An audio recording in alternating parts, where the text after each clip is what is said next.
Dear Radio Tamasj listeners, welcome to our exclusive interview with Norwegian Ambassador to South Sudan, Siv Kaspersen, to talk to us about the 11th anniversary of South Sudan and its challenges as we celebrate this day. Siv will be talking to us about some of the projects and activities that the embassy is carrying out to help the people of South Sudan, and some of the issues to do with good governance, peace and reconciliation processes that they have been undertaking for over 50 years in the country. You are all welcome and listen to our guest on the studio today, Siv Kaspersen, the Norwegian Ambassador to South Sudan. You are welcome. Yes, nice to talk to you. Thank you. Maybe you can start introducing yourself so that we can have our interview. Yes, my name is Siv Kaspersen. I'm an ambassador of Norway to South Sudan. I have been here since the fall of 2019. So, been here for 3 years here now, nearly. Okay. Ambassador, it's great to have you today on our radio because I think it's an important time that South Sudan is going to celebrate its anniversary, and we would like to have a voice from you, especially that you are in the country. And Norway has been known supporting South Sudan peace processes for many years, especially during the CPA and Comprehensive Agreement. That was in 2005 under the able leadership of former Ambassador Hilda Johnson. And today we wanted to see the role of Norway as a member of the Triga in supporting peace in South Sudan. Yes, thank you for that question. Yes, as you correctly said, we have been here for a long time. We have a long history with the people of South Sudan. And in fact, this year we marked 50 years of presence with the Norwegian Church Aid. And we have supported Southern Sudan's struggle for freedom and independence from the north, and have worked closely with the United States and United Kingdom as part of the Troika. And as you also said, the Troika played an instrumental role towards the CPA agreement in 2005 and is continuing to play a role. So Norway is supporting the peace process in different ways. We provide finances, and we second people and participate in the mechanism that is monitoring and evaluating the implementation of the revitalized peace agreement and the ceasefire agreement. And as part of the Troika, we constantly engage with the parties and encourage leadership and dialogue between them to resolve outstanding issues. And at the same time, South Sudan is actually still one of the biggest recipients of Norwegian aid and humanitarian assistance. And we support different peace and reconciliation efforts, including through the churches. So we have quite a lot to do in South Sudan in different ways, also when it comes to support to the peace agreement. Mm-hmm.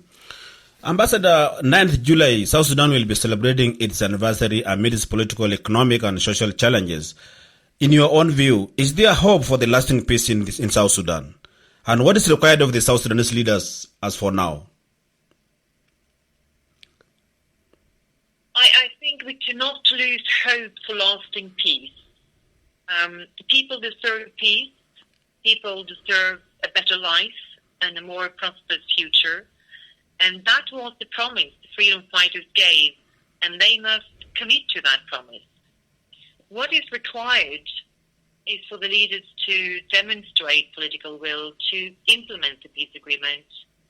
And we need to see dialogue between the parties, and we also need to see more concessions being made alongside a sincere engagement for peace. Mm-hmm. Ambassador, Norway's expectation from South Sudan's peace before independence, has it changed after South Sudan, before the independence and after independence, into the conflict in 2013? Have you changed your view? Do you think this is the South Sudan you supported to have its independence? Or what is your view on that? I think that is a very difficult question to respond to, actually. But I can imagine that the expectations in general, they're very high. Remember, Norway played an important role to the Norwegian Church Aid and Norwegian People Aid, and later from the government side. So we have invested quite a lot since our presence here for the last 50 years. I am in contact with many Norwegians having invested a lot in this country's independence. And actually this week, I had a longer conversation with one of them who has worked on South Sudan since he was in Juba in 19... Okay, let's repeat that. That I am in contact with many Norwegians having invested a lot in this country's independence. And this week I had a longer conversation with one of them who has worked on South Sudan since he was a student in Juba in 1978 when he did his research as part of his PhD. And I must admit, there is disappointment. There is a huge disappointment.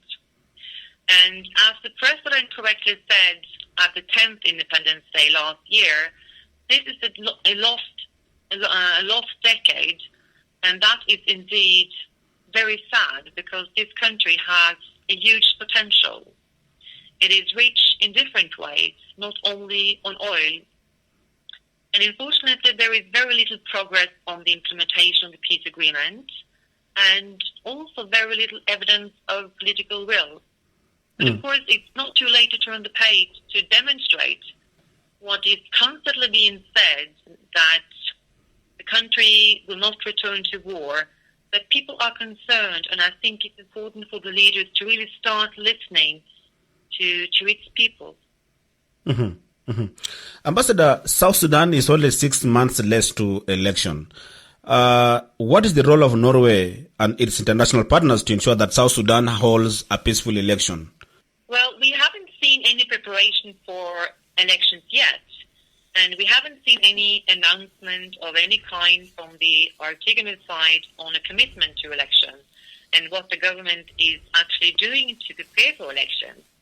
So therefore, from the international community side, there is in fact very little to support yet. So what we do is to continue to encourage the government to come up with a roadmap, which is a requisite for international support. And a roadmap will also give us confidence that this time it would be different. So we need a clear list of what is needed to focus on unification of necessary armed forces, preparation for elections, and for key bills to be adopted by the parliament. And if I can add, another important thing is also to start opening of civil space, and that does not need any finances. So there is a lot to be done, and we really want Artigono to start preparing for